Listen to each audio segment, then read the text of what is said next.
Ucapan syukur itu kami naikkan kepadamu. Kondisi dan keadaan kami hari ini tidak akan mempengaruhi untuk kami mengucap syukur kepadamu.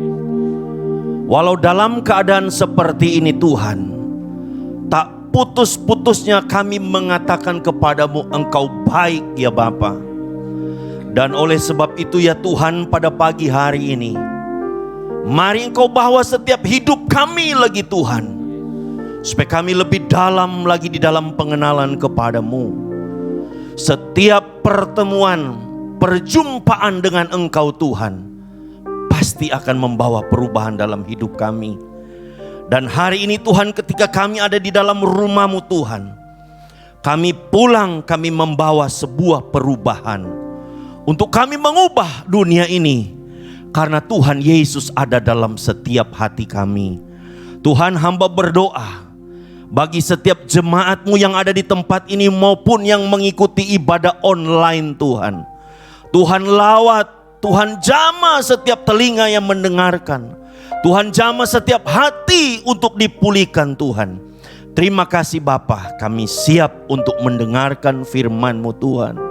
Dalam nama Yesus, haleluya, haleluya, amin. Shalom. Hari ini Tuhan bawa hidup saudara dan saya tambah hari harus tambah lebih dalam lagi dengan Dia.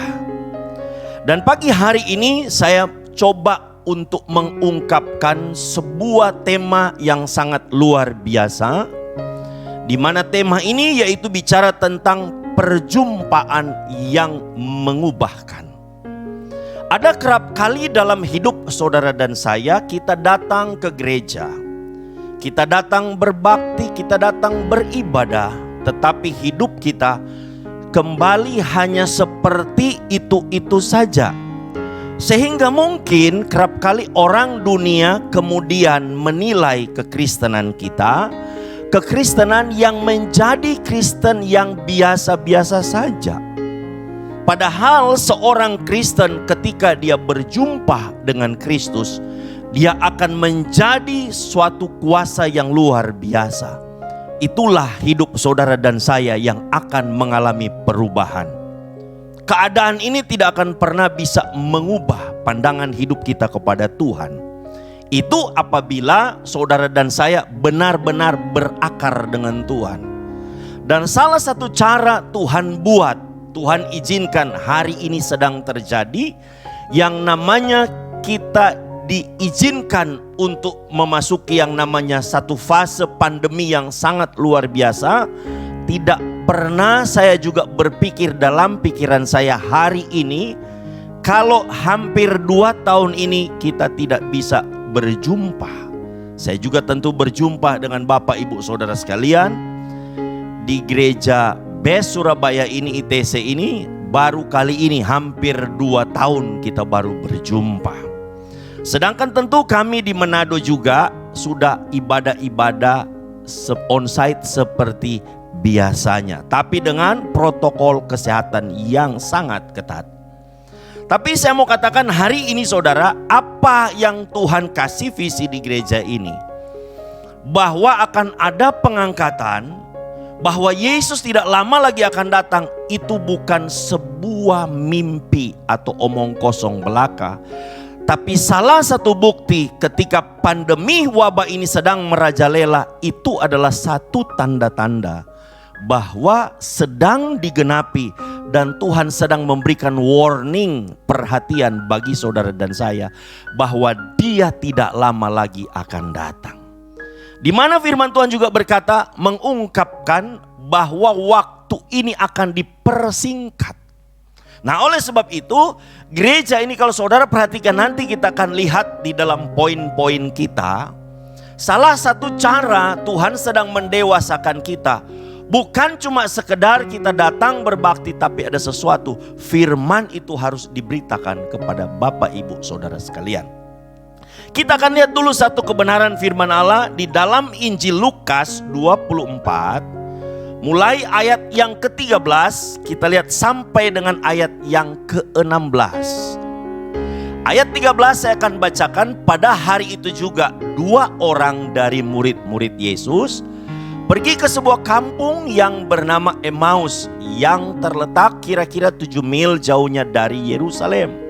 Dan mereka bercakap-cakap tentang segala sesuatu yang telah terjadi. Ketika mereka sedang bercakap-cakap dan bertukar pikiran, datanglah Yesus sendiri mendekati mereka lalu berjalan bersama-sama dengan mereka. Ayat 16, tetapi ada sesuatu yang menghalangi mata mereka sehingga mereka tidak dapat mengenal Dia. Ini dikisahkan ketika para murid-murid mereka baru selesai menghadapi yang namanya gejolak jiwa. Ketika mereka mengalami satu peristiwa, Yesus disalibkan. Mereka sedang mengalami putus pengharapan, kemudian mereka berjalan ke satu kota yang bernama Emmaus. Ketika mereka berjalan ke kota Emmaus ini, kemudian Yesus datang menjumpai mereka. Dan yang menarik dikatakan di dalam ayat yang ke-16, ternyata 2 orang murid ini tidak mengenal kalau itu Yesus. Padahal mereka sudah selalu bersama-sama dengan Yesus. Mereka selalu berjalan bersama dengan Yesus. Mereka kemudian dikatakan juga mereka menyaksikan bagaimana Yesus buat mujizat yang luar biasa. Artinya poin kita yang pertama ini yang menjadi satu perenungan kita. Ketika saudara dan saya banyak hari ini kekristenan kita, poin kita yang pertama, kita banyak tahu tentang Yesus, tapi kita tidak pernah mengenal Dia secara dalam. Saya lihat hari ini ketika pandemi ini sedang terjadi, ketika wabah ini sedang terjadi, banyak orang Kristen yang rontok. Banyak orang Kristen imannya yang goyah. Berarti saudara, mereka hanya mengenal Yesus, hanya tahu Yesus, tapi tidak mengenal secara dalam. Beda antara tahu dan mengenal. Kalau tahu, saya tahu Dia, tapi Dia belum tahu saya. Tapi kalau kenal itu beda. Kalau kenal itu berarti saya tahu Dia dan Dia tahu saya. Ada kerap kali yang terjadi, ini yang banyak kali terjadi dalam kehidupan kekristenan kita hari ini. Kita hanya tahu Yesus. Kenapa kita tahu Yesus? Kita tahu Yesus karena Yesus yang memberikan mujizat. Kita tahu Yesus karena Yesus yang memberikan berkat.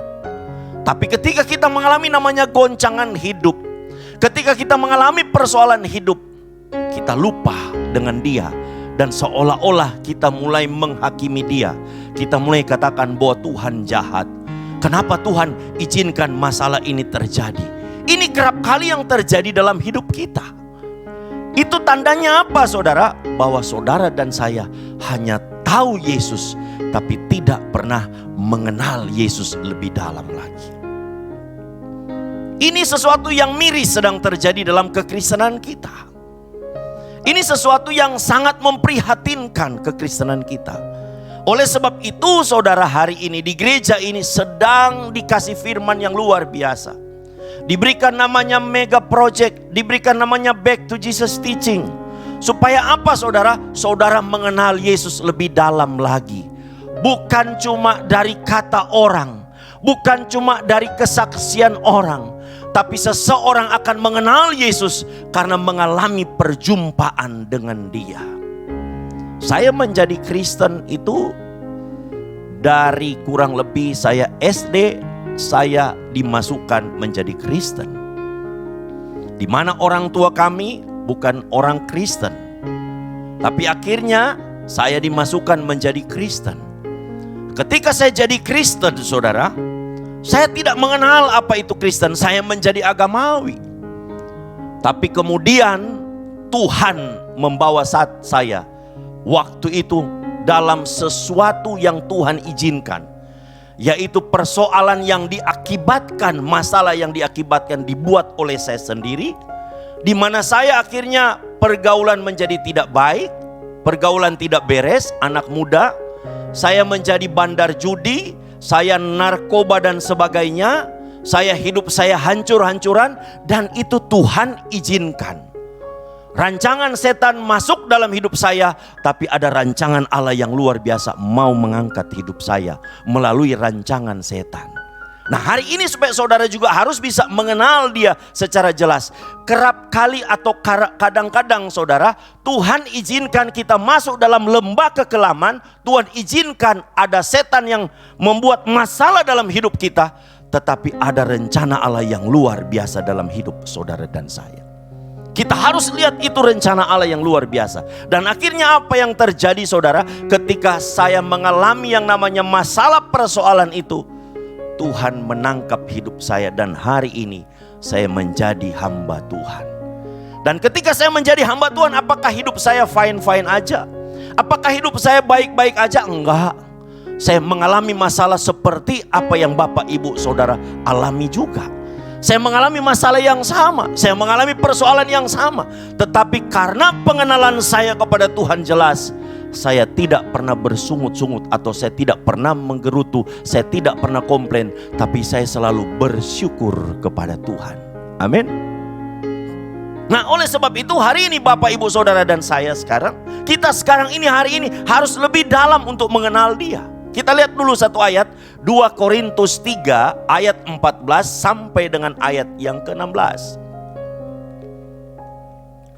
Tetapi pikiran mereka telah menjadi tumpul, sebab sampai pada hari ini selubung itu masih tetap menyelubungi mereka. Jika mereka membaca perjanjian lama itu tanpa disingkapkan, karena hanya Kristus saja yang dapat menyingkapkannya. Ayat 15. Bahkan sampai pada hari ini setiap kali mereka membaca kitab Musa, ada selubung yang menutupi hati mereka. Ayat 16. Tetapi apabila hati seseorang berbalik kepada Tuhan, maka selubung itu diambil daripadanya. Nah, kalau kita lihat tadi di dalam Lukas 24 tadi ayat yang ke-16 dikatakan ada sesuatu yang menutupi pandangan mereka.